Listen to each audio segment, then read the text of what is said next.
ज्यावेळी असा एखादा व्हिडिओ येतो, मी बघितलेला आहे व्हिडिओ, त्याची तथ्यता तपासली पाहिजे आणि मला वाटते त्या आमदारांनी प्रेस कॉन्फरन्स घेऊन सांगितलं पाहिजे हे खरं आहे का खोटं आहे. नाहीतर लोकांना ते खरं वाटेल. त्यामुळे आता तथ्य असेल त्या व्हिडिओचं तर दुर्दैव आहे.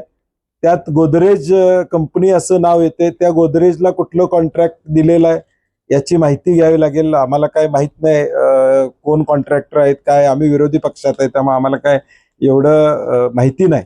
परंतु आता त्याचं कॉन्ट्रॅक्ट कोण आहे, मग तो कुठलं काम त्याला त्या ठिकाणी दिलं होतं कोल्हापूर शहरातलं, थोडं तुम्ही माहिती घेऊन जर आम्हाला सांगितलं बाबा महापालिकेतलं काम आहे का हे जे काम आहे ते कळेल. आणि मला वाटतं आमदारांनी प्रेस घेतली पाहिजे, कारण की चित्रात तरी ते दिसतात.